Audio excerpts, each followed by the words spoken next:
Pilipinas. Ako po si Ella, ang tagapagbalita ngayong araw mula sa Balitang Pampanahunan. At narito ang pinakahuling ulat kaugnay sa papalapit na sama ng panahon sa loob ng ating Philippine Area of Responsibility.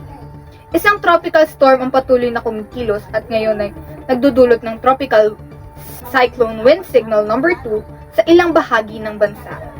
Ayon sa datos ng Pag-asa, ang bagyong ito ay may taglay na lakas ng hangin mula 62 hanggang 88 km kada oras. Katumbas ng tropical storm. Patuloy itong lumalakas habang kumukuha ng enerhiya mula sa maiinit na katubigan ng karagatan, na umaabot ng 26.5 degrees Celsius at higit pa, na siyang pangunahing kondisyon para sa pagbuo at pag-intensify ng bagyo. Inaasahan ng moderate to strong wind na maaaring makapinsala sa mga mahihinang istruktura, puno at mga ilaw na bagay na madaling liparin ng hangin. Posible ring magkaroon ng pag-uulan lalo na sa mga lugar na malapit sa sentro ng bagyo. Sa ilalim ng signal number 2, pinapaalala sa publiko ang mga sumusunod. Kanselado ang klase at ilang biyahe sa dagat sa mga apektadong lugar. Pinapayuhan ng mga residente sa mababang lugar na maging alerto sa posibleng baha at pagguho ng lupa. Asahan ng mga malakas na pagbugso ng hangin, lalo na habang papalapit ang bagyo sa kalupaan.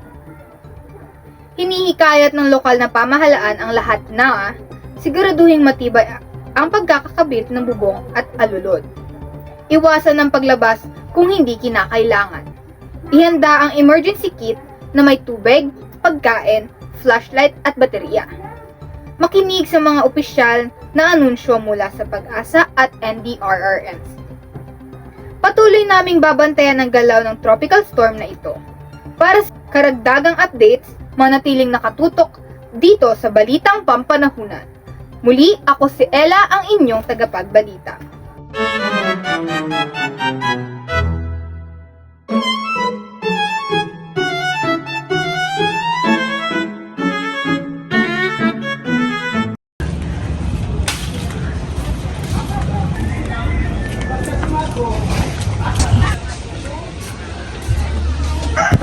Naipauwi po ako kanina, ang lakas po ng hangin. Bakit po ganun? Anak, may storm signal number 3 ngayon, kaya malakas talaga ang hangin at ulan. Buti nakauwi ka na. Ano pa ibig sabihin ng storm signal number 3? Ang ibig sabihin, anak, malakas ang hangin at ulan, kaya kailangan nating mag-ingat.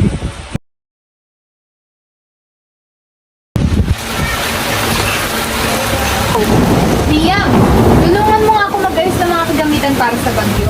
Opo, Nay.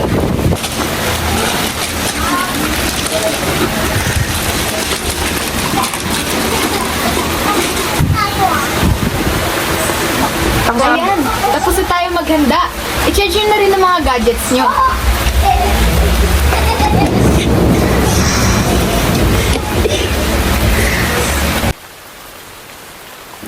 Very good mga anak, handa na tayo.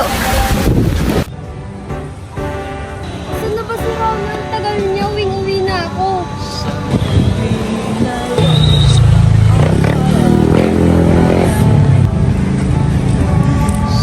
Nandun ka na pala, ba't ang tagal mo?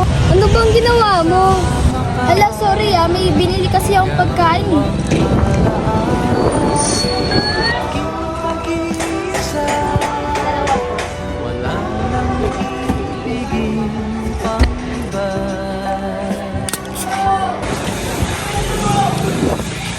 Lamig!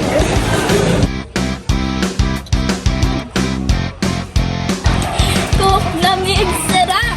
Pagod, ulan at init, kaya. Basta may Coca-Cola. Enjoy the feeling with your friends.